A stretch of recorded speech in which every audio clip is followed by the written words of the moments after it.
Quran itu turun, itu kan mustameknya, pendengarnya itu zaman itu kan orang kafir semua. Makanya pertanyaannya itu untuk jadi ahli tafsir itu syaratnya ada enggak? Ya syaratnya ada, harus paham itu.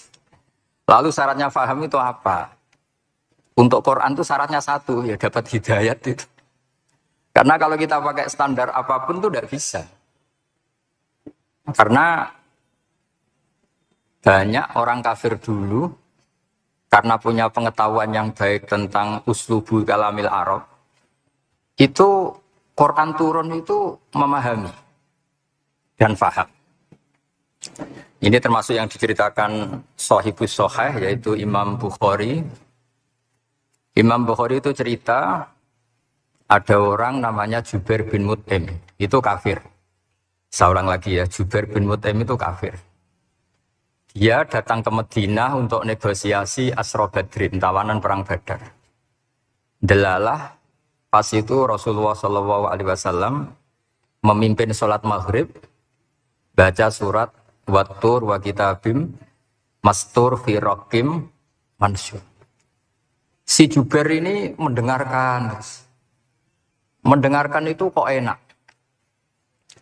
Nah dia mulai argumentasi kekafirannya terganggu, logika kekafirannya terganggu. Itu ketika Allah mulai mempertanyakan am khuliqu min ghairi syai'in. Kalau kalian merasa Tuhan, kamu itu merasa hidup tanpa pencipta. Ya sudah, kalau kalian merasa Tuhan sebagai subjek, sebagai aktor sejarah, kalian harus khuliqu min ghairi syai'in. Manusia itu diciptakan tanpa pencipta. Atau amhumul khaliqun, atau kalian memang pencipta. Lalu kalau kalian pencipta, pertanyaannya Allah, am khalaqus samawati wal ard. Apa kalian semua atau mereka yang kafir itu pencipta langit dan bumi? Terus bala yuqinun, pasti mereka tidak pernah berpikir sebagai pencipta langit dan bumi. Walhasil ketika surat itu selesai dibaca, Jubair bin Mut'im langsung menemui Rasulullah SAW. Terus dia masuk Islam. Ya, terus dia masuk apa? Islam. Ini bukti bahwa Quran itu bisa difahami orang kafir dan bisa menjadi sababul hidayah.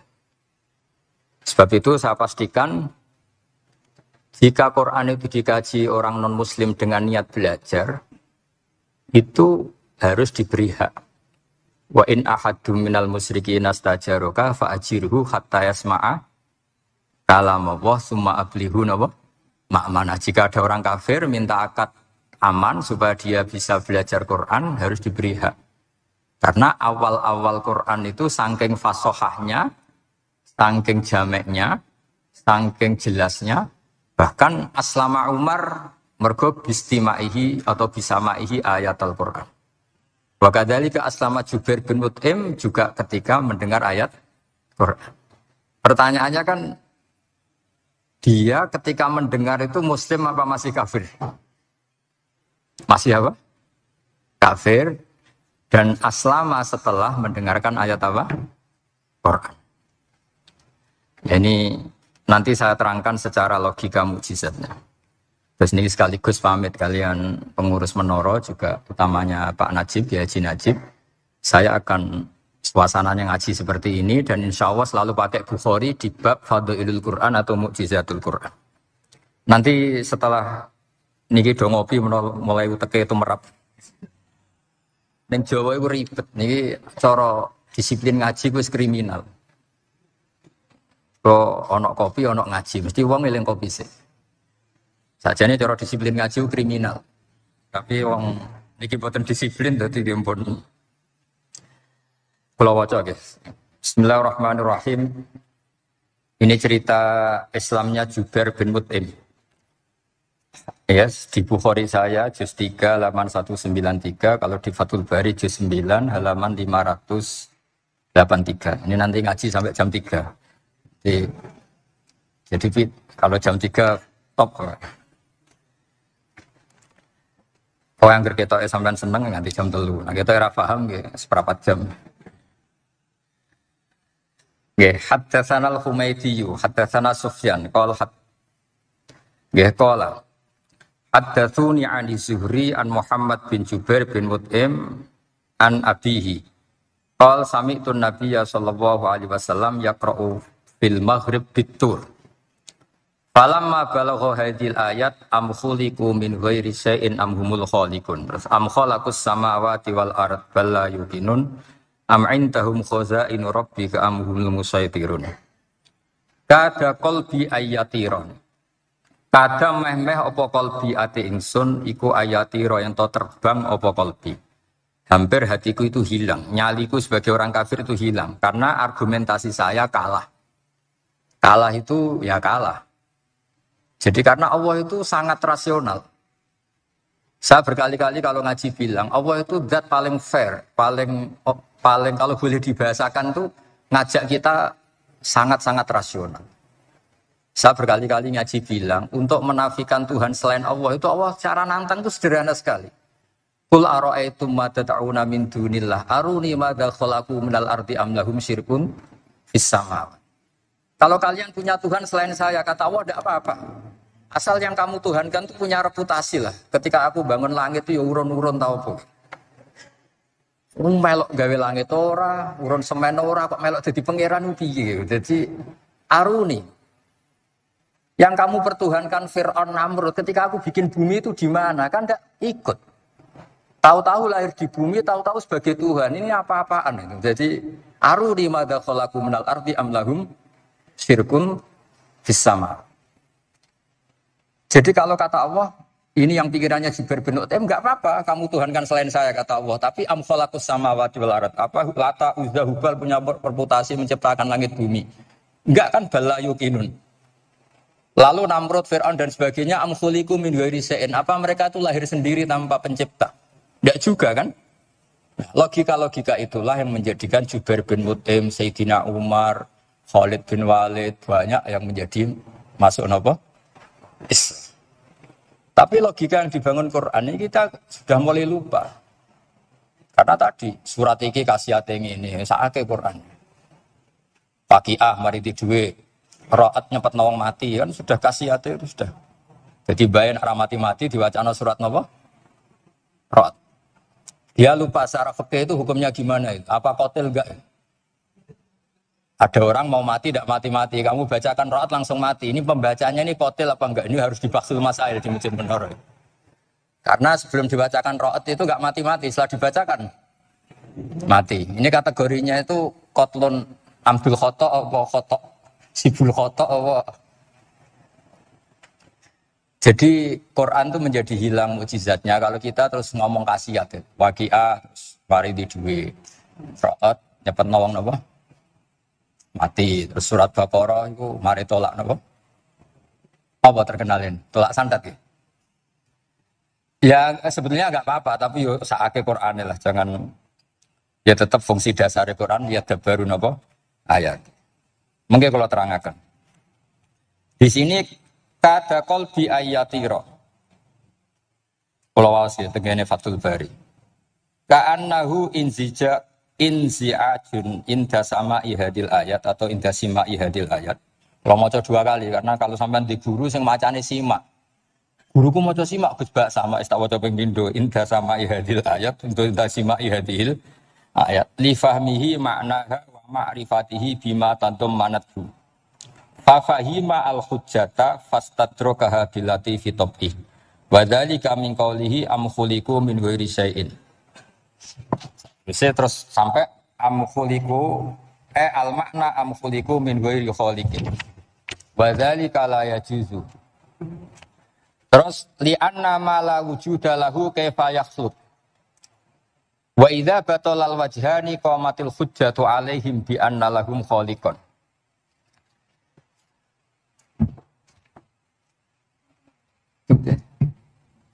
Wah, aneh-aneh. Dan di kegiatan ya. Lah semulang orang ngrungokno ora notomik pokoknya. Jadi Islam itu orang harus punya amitus sholihat. Jadi nak gak mulang ngrungokno, nak orang nggih nonton apa. Islam itu gampang. Begini kalau terang nggih, mboten sing sampean kulino argumentasi Quran. Ketika Allah menafikan Tuhan selain dirinya, saya ulang lagi, ketika Allah ingin menafikan Tuhan selain dirinya, sebenarnya argumentasinya itu gampang sekali. Kita tahu di awal juz 6 misalnya qul ara'aitum ma tad'una min dunillah, ara'aitum di tafsir-tafsir akhbiruni. Coba saya kasih tahu ara'aitum di mana apa? Akhbiruni. Coba kasih tahu saya. Kalau mereka itu Tuhan, apa reputasinya? Aruni, tunjukkan ke saya. Madza khalaqu minal ardi. Ketika aku menciptakan bumi itu mereka urun apa? Fir'aun lahir di bumi, Namrud di bumi, Nabi Isa di bumi. Semua yang kamu Tuhan kan lahir di bumi. Lalu ketika bumi diciptakan, kontribusi mereka itu apa?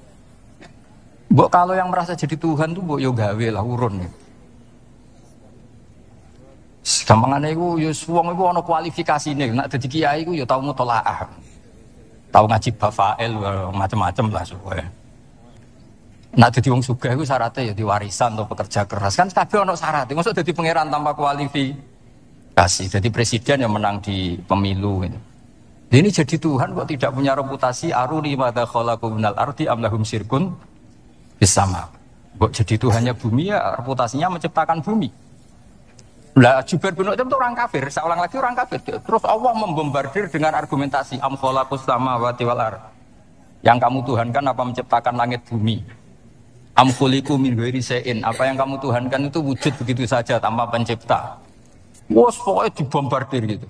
Sampai beliau tidak kuat akhirnya matur Rasulullah asyhadu alla ilaha illallah wa annaka rasul. Jadi dulu itu mukjizatnya Quran itu orang kafir saja tahu. Saking dahsyatnya, logika yang dibangun itu saking dahsyat. Dan itu murni argumentasi ilmiah, bukan jimat, mboten. Terus diwaca sakmene ambek poso, iku mboten enten ngoten riyen. Ya pokoknya memang ilmiah. Saya punya sekian contoh. Sampean boleh nggak percaya, tapi kebangetan cara percaya. Dulu di antara sifatnya Rasulullah, saya sering ya kadang-kadang ya kepengen emosi lah. Wong dikandani pangeran kok angel ra karuan. Tapi dulu para nabi itu disifati Allah qad ja'atkum bayyinatum mir rabbikum. Orang-orang kafir dulu disalahkan Allah karena sudah ada bayinah. Bayinah itu kebenaran yang ketok welo-welo, begitu jelas.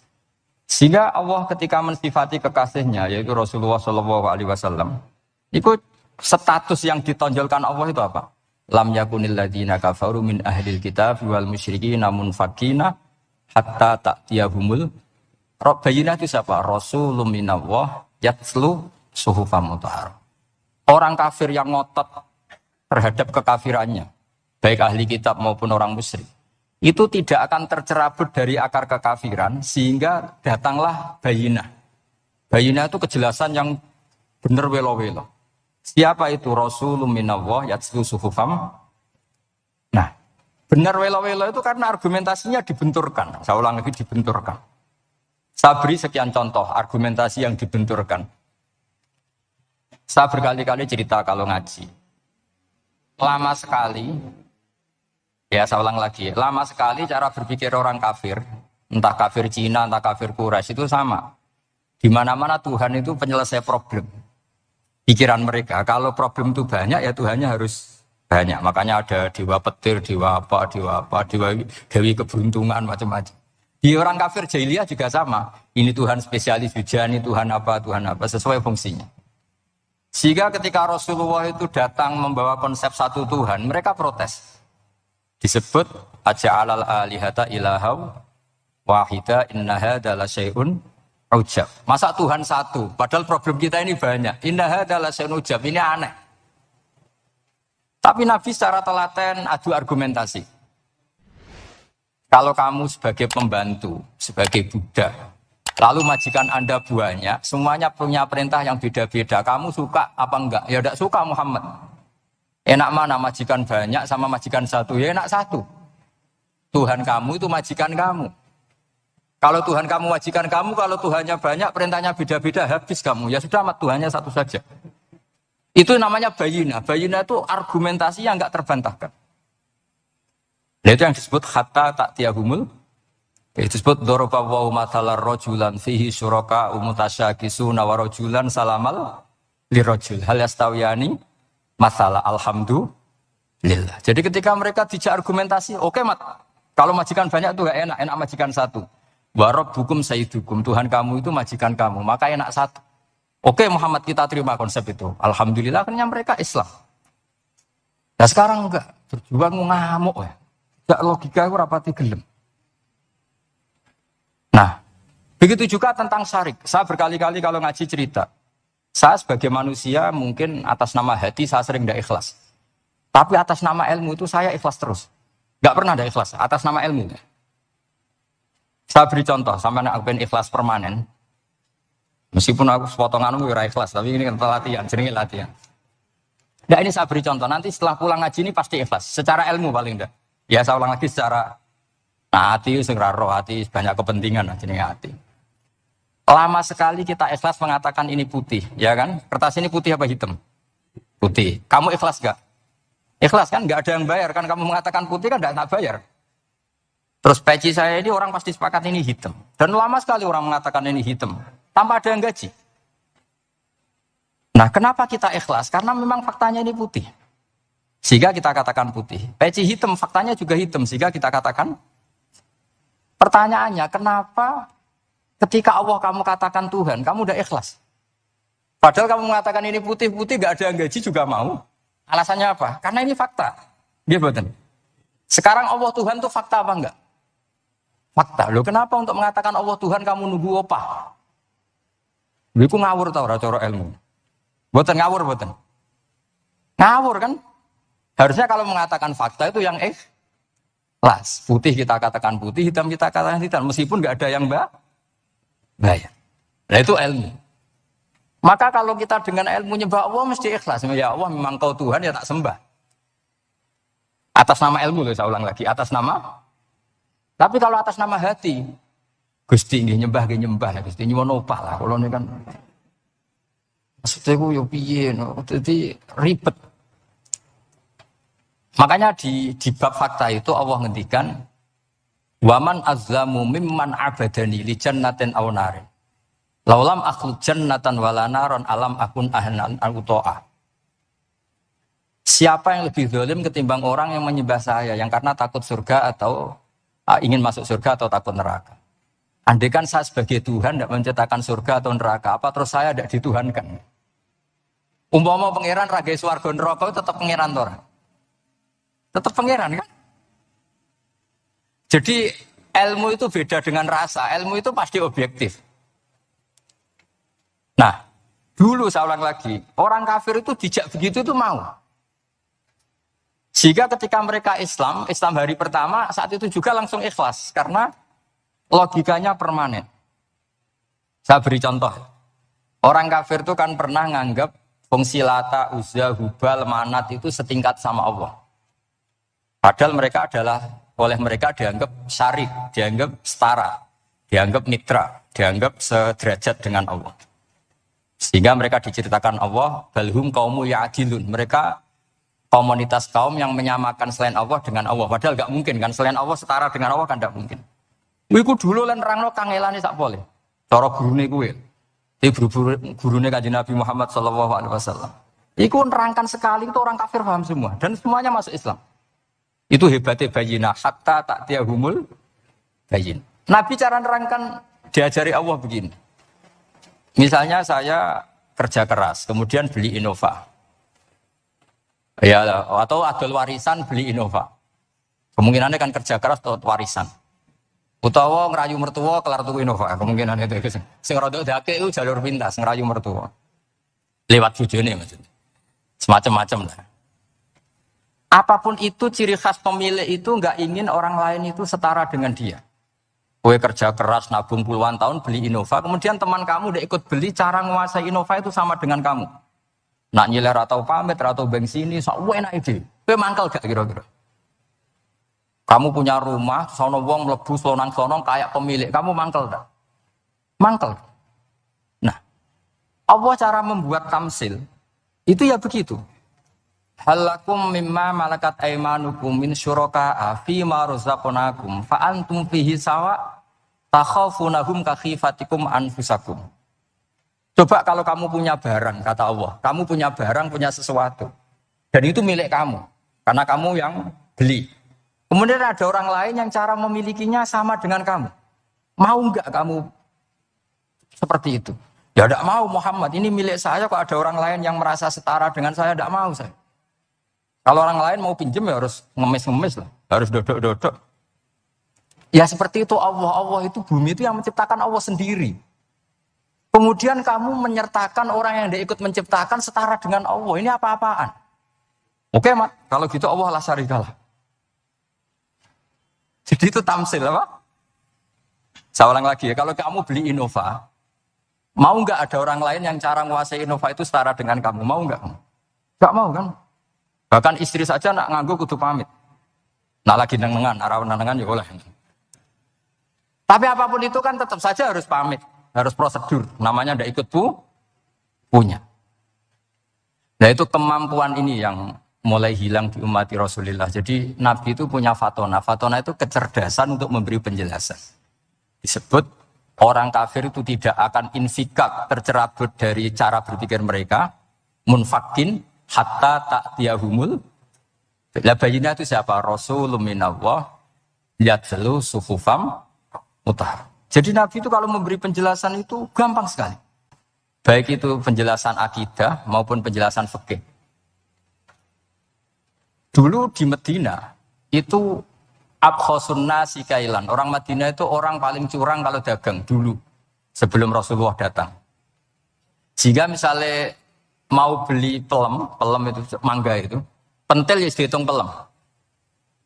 Jadi busron itu kurma pentil ya dihitung kurma. Misalnya pulaan pari, hijau hijau wis dituku, padahal urung jelas jadi padi.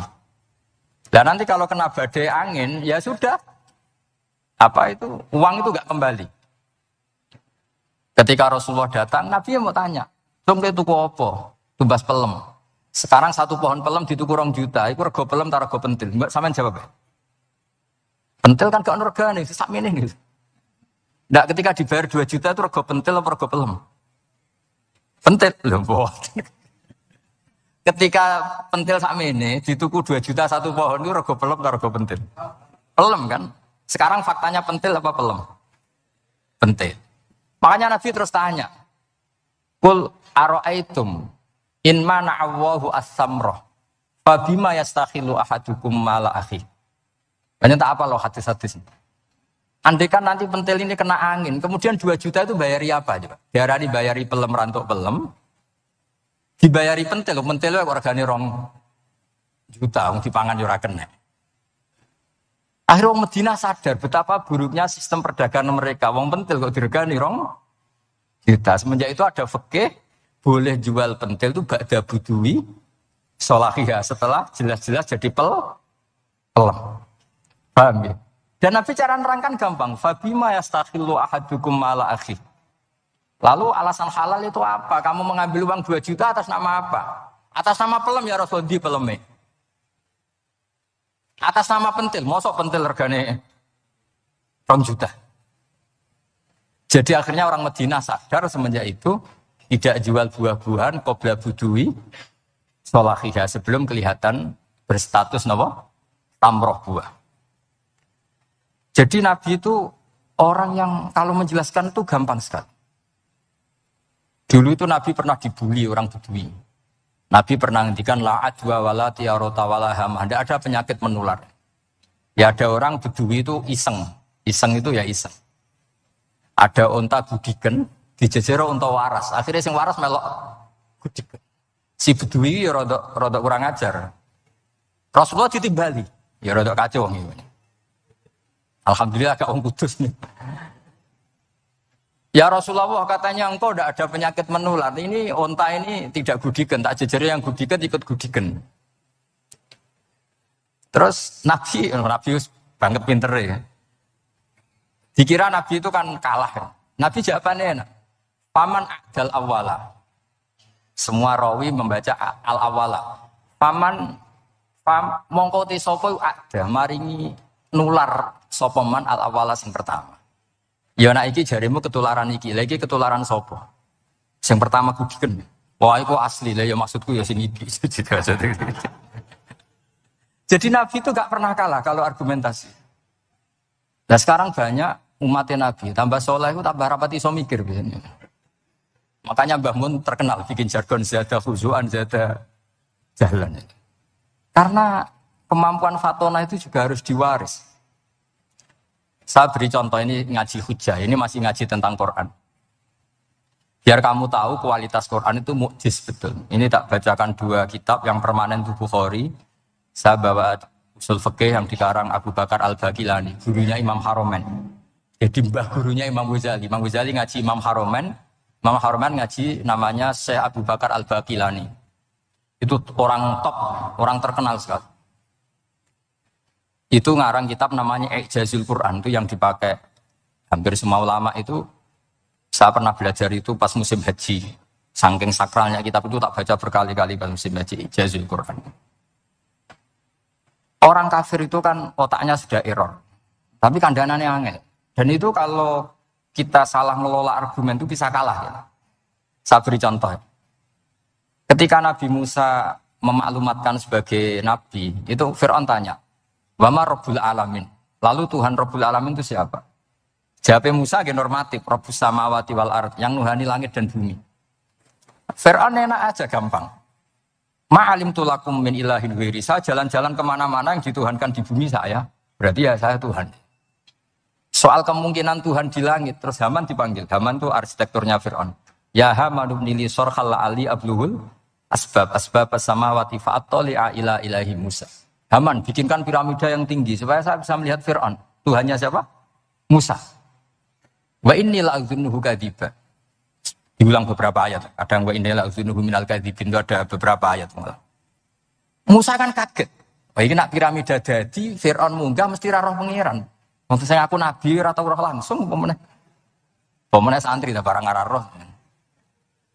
Jadi kan Musa akhirnya bingung. Jadi misalnya munggah tenan mesti roh Allah. Padahal kata Musa, kata siapa Fir'aun? Ibnili sorkhal la'ali abluhul asbab samawati fa'attoli'a ila ilahi Musa. Kemudian saya bisa melihat Tuhannya siapa? Musa.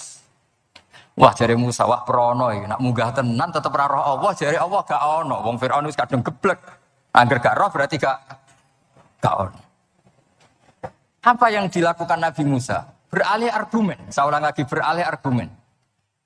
Ya sudah, definisinya tidak seperti itu. Tuhan definisinya tak rubah. Rabbukum wa rabbu abaikumul awalin. Sing mengerani buyutem. Wah, itu langsung sak majelis separuh itu iman. Wah, ini nak Fir'aun pangeran, buyut-buyutnya rano pangeran. Karena pangerannya datang terlambat. Ini aneh, pangeran kok disik buyutnya piye. Mau buyutnya ra pangeran kok butuhnya pangeran. Akhirnya Fir'aun langsung cara Jawa semane wah entek. Nah, makanya kalau Syekh Nawawi ngendikan, kalau debat kok wis muring-muring wis ra ilmiah. Makanya terus Fir'aun la'aj'alannaka minal masjunin, tak penjara dia sudah ada ilmiah lagi. Ketika Rabbus samawati wal ardi, Fir'aun masih berusaha ilmiah. Saya kemana-mana dituhankan fil ardi, maksudnya di bumi. Soal kemungkinan di langit, saya nanti bikin bangunan, mau lihat Tuhanmu Musa. Tapi ketika dipojokkan dengan Rabbukum wa rabbu abaikumul awalin, yang nuhani nenek moyang kamu. Entek Fir'aun. Waduh, aku di bapak, di mbah. Mbahku yura pangeran kok putune pangeran. Berarti mbahku tanpa apa? Pangeran. Wah ribet nih. Penjara Musa. Jadi emosi dia karena sudah enggak bisa debat. Jadi semua nabi itu ciri khasnya itu punya kemampuan argumentatif. Makanya nabi itu harus fatona, harus punya kecerdasan. Dan itu juga yang dilakukan Quran ketika nafyu uluhiyati ghairillah, ketika menafikan bahwa selain Allah itu pasti tidak Tuhan. Ya tadi, kalau Allah itu punya pesaing sebagai Tuhan, ya namanya Tuhan, reputasinya ya aruni madza khalaqu minal ardi am lahum syirkun. Mungkin kalau orang-orang tajwid hanya nekuni fis samawati tuni itu fis samawati tuni itu kan urusan tajwid ya. Tapi kalau kita yang ahlul makna itu nekuninya kalau merasa Tuhan itu ya punya reputasi. Di antara reputasinya itu ikut menciptakan langit dan bumi. Nah dengan demikian namanya bayinah. Bayinah itu kebenaran yang ketok welo-welo. Sehingga orang kafir itu tidak bisa berbantah-bantahan lagi. Nah, ini disebut apa lam yakunil ladzina kafaru min ahlil kitab wal musyrikina munfakina hatta ta'tiyahumul bayyinah. Bayyinah itu siapa? Rasulun minallah yatlu suhufam mutahharah. Makanya orang kafir dulu itu matur nuwun tenan mbek Islam. Mergo qad ja'atkum bayyinatum mir rabbikum. Bayyinah itu harus ada. Makanya kita sekarang harus sesering mungkin bikin bayyinah. Misalnya begini, saya ini kan kiai. Kiai itu kan untuk menunjukkan bahwa yang paling membahagiakan itu sholat. Ya tersiksa kita itu kita kalau tidak sholat, kita tidak sholat. Ono kiai kok tersiksa radhi duwe, itu rapati kiai. Mergo berarti orang dadekno sholat itu himmah. Nah caranya gimana? Kita latih. Kita latih, misalnya begini tak, sampean tak latih, nak sampean ora paham berarti ra kiai. Kudu paham, nak paham berarti wis kiai. Suatu saat nanti kita di mahsyar itu kan perilaku kita disuting Allah, direkam, video kamu tuh direkam. Pas direkam kayak munis duit untuk duit girang, untuk bojo girang, untuk yang duniawi itu girang. Bareng bar salat biasa-biasa wae. Terus kita takoki pangeran. Dong ke bar salat biasa wae, bareng untuk duit kok girang. Penting di duit mbek salat. Mau sini-sini wong, misalnya ketemu pangeran ngoten kan di sini-sini. Beda dengan Rasulullah. Rasulullah itu anggar radi sumpek nonton mloko ngator ngidul ngaron ngidul. Sampai ngendikan arifna ya Bilal, tolong saya kasih istirahat ya Bilal. Ketika Bilal datang ngetuk pintu ya Rasulullah as-salat Nabi terus sopan. Karena mau ketemu kekasihnya. Makanya ngendikan wa qurratu aini bis salat. Sopan. Jenenge apa salat itu sopan. Saya berkali-kali ngaji bilang karena kenangan terbaik kita ketika ning donya yo tahu salat. Jadi nak disoteng pangeran, sebenarnya ketemu pangeran kan pantas. Yang dunia tahu sholat, tahu sujud kan keren. Nah, hal-hal seperti ini tuh harus dijelaskan. Sayyid Zainal Abidin itu nak sholat itu aslinya mau kepengen 2 rakaat, sholat sunat mau kepengen 2 rakaat. Tapi setelah sholat tuh dia merasa ya Allah, matur nuwun jenengan kasih rezeki sholat, sehingga terus sholat lagi sebagai syukur diberi sholat 2 rakaat. Saking syukurnya sholat lagi itu nggak tahu akhirnya setiap hari itu 1000 rakaat. Dan itu dilakukan dengan keasikan yang luar biasa. Karena terus isin, aku jagungan mbek konco sak jame betah, jagungan mbek apa 8 menit entuk 20 rakaat. Isin lah itu ya duwe isin maksudnya ya. Iki cerita wong duwe isin, nek sing mboten nggih monggo lah wong niki pilihan, niki cerita mawon. Sampeyan aja takok, ya Gus Pak iso nglakoni itu ora, gak sopan takok kiai, paham. Cuma cerita mawon. Tapi saya bisa bayangkan perasaannya orang-orang soleh. Wong nak duwe isin itu jagungan mbek kanca wae asik. Padahal kanca iki ra jelas prospeke, cara donya ora jelas, akhirat ora jelas. Lho iki jagungan mbek Allah kok kesusu, ini makhluk model apa kan?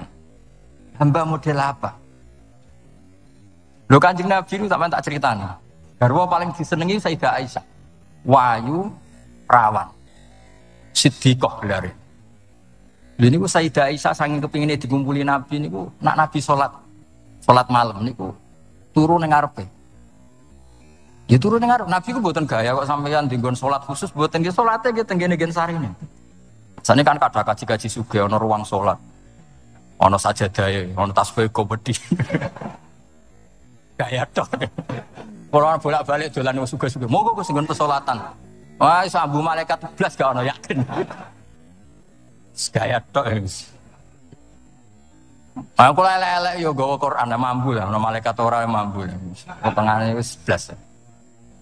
Nabi ku mboten nggih sederhana sing didamel qiyamul lail nggih sing teng kamare Sayyidah Aisyah niku. Niku Sayyidah Aisyah jarak tulu Malang. Lha niku yo ora dibeda mek Nabi nek pun kepengin salat nggih salat. Nak pas qiyam niku pas berdiri Sayyidah Aisyah ndelojor. Boleh sholatnya diteruskan, pas Nabi badai sujud, akhirnya kakinya ditekuk, ngekei ruang Nabi sujud. Akhirnya kenangannya Sayyidah Aisyah, akhirnya Nabi bilang ke saya, dari ini ata'abadu li Rabbi, aku keizin, aku tak asik buat pangeran. Fatarok tu hawa yali hawa huma, segelem ragelem aku ngalah no, pengen ku dikumpuli Nabi, ku demi senengnya Nabi buat pangeran.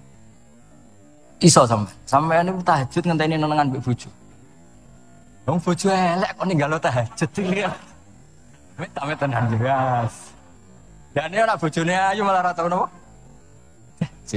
Wis musibah tenan iki, wis musibah. Nabi ku garwane ayu. Isa. Lho niku mboten pas teng Sauda, lho pas teng Aisyah. Lho niku sing nyekseni nak Kanjeng Nabi jumenteng nganti mlentoh niku Aisyah. Ya gak tau mikir kok Aisyah. Lho jajal ke bojo wayu, kok bergak tahajud. Rukun lho ya nak rukun agak tunggale, pas rukun. Lah gak tau mikir wong ning Sayyidah Aisyah pas rukun qiyamul lail nganti swaromat qadamahu nganti melentoh. Ketika dijawab, bukankah engkau sudah dimaafkan mata qaddama min dzambika mata akhir? Jawab Nabi, afala akunu abdan syakur. Kayak apa? Karena tadi ketika Nabi sholat tuh asik. Siapa yang bisa menandingi keasikan seorang hamba dengan kekasihnya yaitu Allah Ta'ala. Dan itu yang ditiru duriah-duriahnya kayak Sayyid Ali Zainal Abidin. Kan sekali sholat itu asik. Makanya ada wali ditanya, kamu masuk surga, Gusti wonten sholat boten teng swarga. Nak boten saduk boten usah jare. Nak kowe mlebu swarga seneng kan hore ora usah subuh kan. Mulane potongane ku angel mlebu swarga karena tadi kepen mlebu swarga ben bebas subuh, bebas Jumatan. Berarti selama ini kamu ngambut syariat itu problem, napa? Masalah ya berarti ngambut syariat itu masalah. Neng donya haram nyabu, sebayangno neng swarga ape napa? Nyabu. Mergo ana wa khamril ladzatil lisyaribin lafiya ghulu walahum anha yunsaf.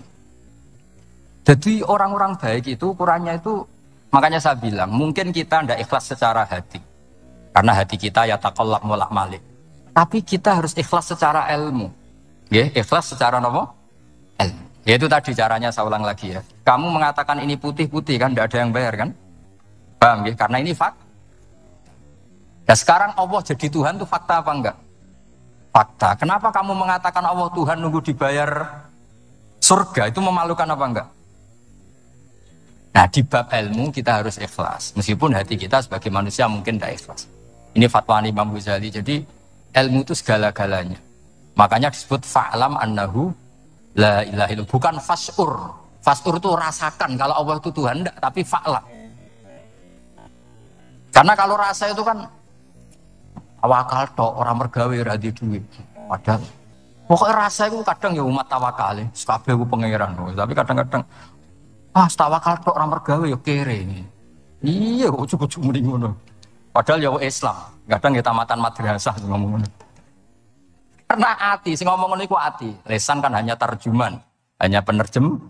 Tapi kalau ilmu enggak, ilmu tetap sadar. Enggak bisa sesuatu tanpa melibatkan Allah Subhanahu wa ta'ala.